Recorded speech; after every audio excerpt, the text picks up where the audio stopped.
Good morning, good evening, or good afternoon, wherever you are in the world, or whatever time it is.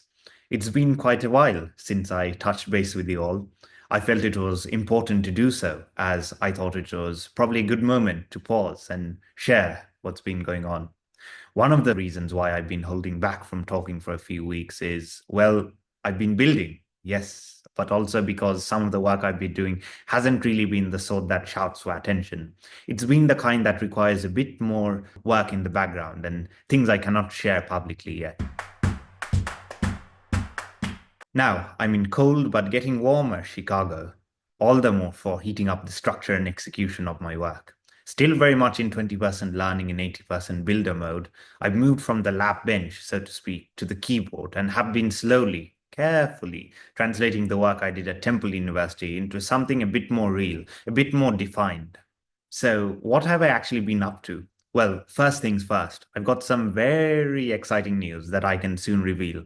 I suppose I'll give a bit of a teaser. I finished writing the first full draft of my research paper. It's solo authored based on the gene editing and AI work I've been building over the past year or so. The paper will go live on bioRxiv and arXiv, and it outlines the original framework I developed to identify potential gene targets to tackle Caspar-Mosaic disease. I've had early feedback from some very experienced people in the field, professors and research leads who have seen a lot, and that's been useful, helpful, honest. I'm now incorporating their notes into a final preprint submission, and hopefully that becomes something I can build on over time. Alongside that, I've been doing quite a bit under the hood with GeneGuard AI. The AI system has now validated 2 additional targets. This was a result of the genomics pipeline I developed at Temple, and I've been working to understand whether these candidates actually hold up in downstream predictions. Slowly, it's beginning to take shape. Separately, and this is perhaps more for me than anyone else, I've been continuing my self study in computational biology. Nothing dramatic, just steady progress. Covered gene regulation, motif discovery, and some systems biology. Not because anyone asked me to, but because I don't want to be the kind of founder who hands off the difficult science. I'd rather learn it properly. Now, you may remember from a previous post that I had given a lecture at Temple's bioinformatics studio. Well, it looks like I'll be giving another lecture, not at that same place, but it's being finalized and I'll share when it's ready. The idea is to talk a little about how we think of commercialization at Project GeneGuard AI, turning ideas, however early, into something that might live in the world. It's not that I have the answers, I definitely don't, but I do think it's important for founders working at the frontier to think about both the science and the story. And if I can offer a view on that, I'm happy to. Further in the background, I've also had some strategic conversations about where this project is going and what kind of funding model might support it.